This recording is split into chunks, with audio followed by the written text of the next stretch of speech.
Alright guys, welcome to this video for today, and still on 30-day series, and we're kind of elongating it because we're not pushing out videos as often as we need to.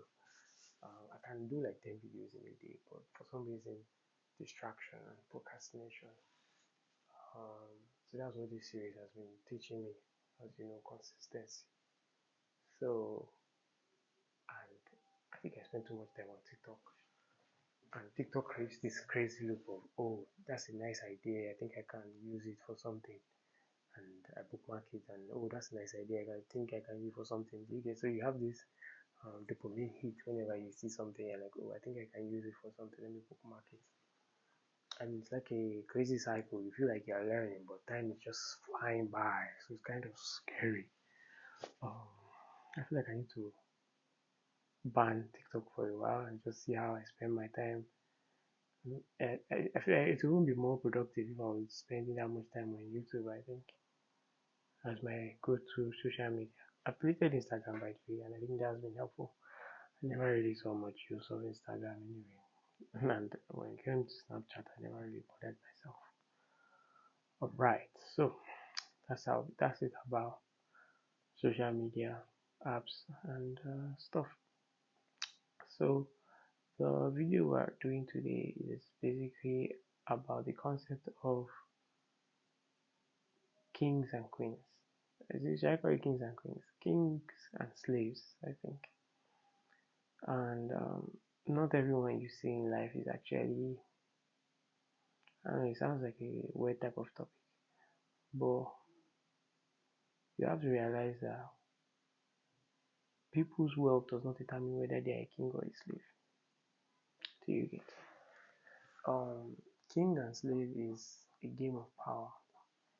So a king is someone who has the ability to make people do what they don't want to do, or make people do things that they might not have originally wanted them to do. A slave is someone that does those things, irrespective of the person's account balance. So you get. So you can see some people, they are not so rich, but they are slaves. And then you can also see some people, they are not so rich and they are kings. So you get. So I'll give you an example.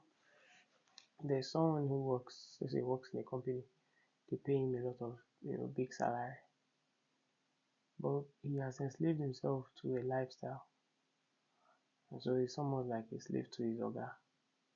If the oga says jump, he jumps. If the oga says fly, he flies. So you get, and he just has to move with it. Just have to go with that flow. That's the thing about that. And then and another thing about that is they don't take initiatives on their own. Do you get? Hardly you really see them take initiatives on their own. And then there are some people that are kings. If they try to put themselves in companies and like work as employees, it doesn't really work out for them. They are the people that have to go and start their own company. They have to do things on their own. Do you get? Um, just working for another person just doesn't work for them. So that's one way to look about it. So you always have to determine for yourself who you are. Are you a king or are you a slave? And you have to choose what you want to do and how you're going to go about it. So you get, and you also have to remember that some people that you meet in life are slaves and some people are kings, and you have to relate to people as that and understand that, oh, this person cannot make some certain sacrifices because they're enslaved to XYZ.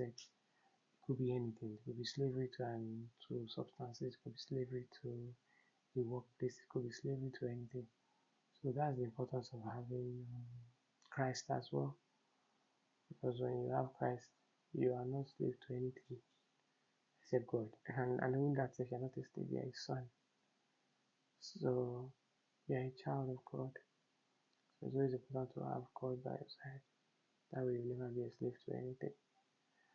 And yeah, that's the video we have for today. And